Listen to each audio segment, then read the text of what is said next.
আসসালামু আলাইকুম ওয়া রাহমাতুল্লাহি ওয়া বারাকাতুহু। আলহামদুলিল্লাহি রাব্বিল আলামিন ওয়াসসালাতু ওয়াসসালামু আলা মুহাম্মদ ইবনে আবদুল্লাহি ওয়া রাসূলিহি মুহাম্মদ ওয়া আলা আলিহি ওয়া আসহাবিহি আজমাইন, আম্মা বা'দ।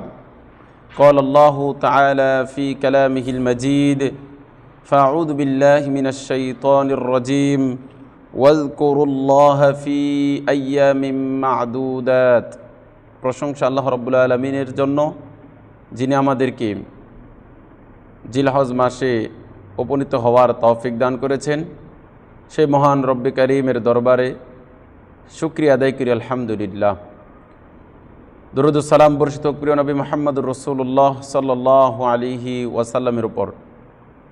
দিনী ভাই এবং বোনেরাম, যে যেখান থেকে আমাদের ভিডিওটি দেখছেন, সকলকে মোবারকবাদ এবং মহান রবের কাছে দোয়া করছি আল্লাহ রাব্বুল আলামিন আমাদেরকে আমাদের সময়গুলোকে যেন আমরা ইসলামের জন্য, ইসলাম শেখার জন্য, ইসলামকে মানার জন্য যেন আমরা ব্যয় করতে পারি। আল্লাহ আমাদেরকে সেই তৌফিক দান করুন, আমিন। দিনী ভাই এবং বোনেরা, আমরা গুরুত্বপূর্ণ একটি সময়ে অতিবাহিত করছি।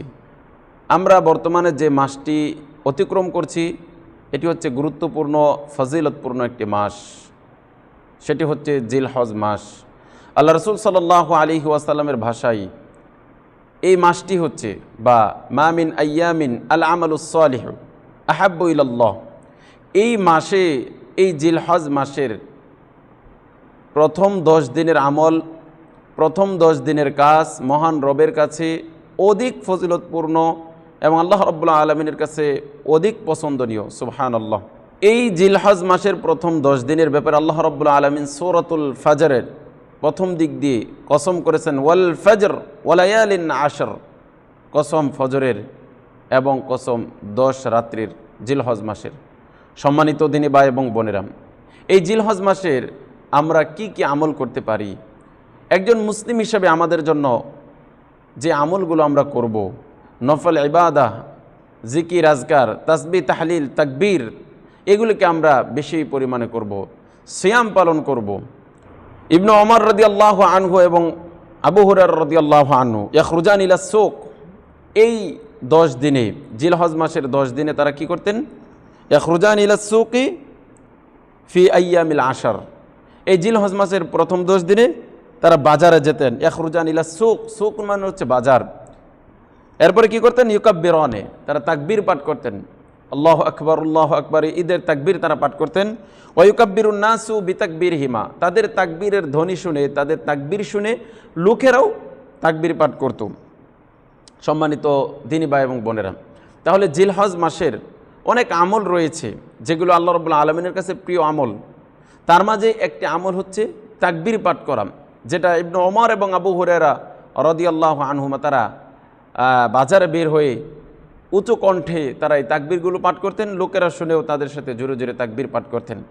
সেই তাকবীর ধ্বনিগুলো কি, বা সেই তাকবীরের শব্দগুলো কি? শাইখুল ইসলাম ইবনে তাইমিয়া রাহিমাহুল্লাহ তিনি বলছেন যে সেই ঈদের তাকবীর হচ্ছে আল্লাহু আকবার, আল্লাহু আকবার, লা ইলাহা ইল্লাল্লাহু ওয়াল্লাহু আকবার, আল্লাহু আকবার, ওয়ালিল্লাহিল হামদ।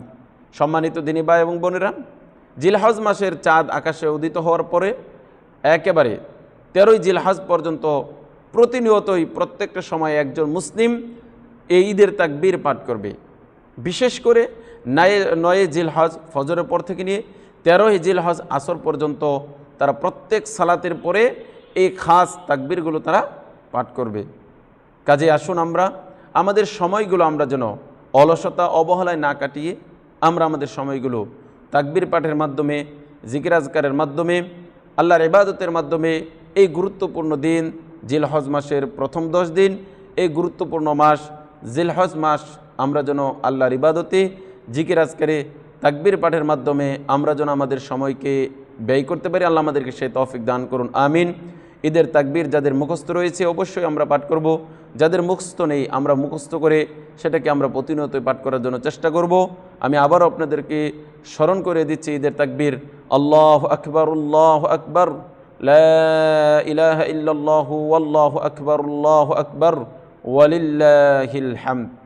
এই তাকবীর আমরা ইনশাআল্লাহ হাটে ঘাটে, মাঠে ময়দানে সর্বদা আমরা পাঠ করার জন্য চেষ্টা করব। আল্লাহ আমাদের জাবানে এই তাকবীর পাঠ করার জন্য তৌফিক দান করুন। আমিন। হাদা মা ইনদি ওয়াসসাবু ইনদাল্লাহ ওয়া সাল্লাল্লাহু আলা নবিয়িনা মুহাম্মদ ওয়া আলা আলিহি ওয়া আসহাবিহি আজমাইন। আসসালামু আলাইকুম ওয়া রাহমাতুল্লাহি ওয়া বারাকাতুহু।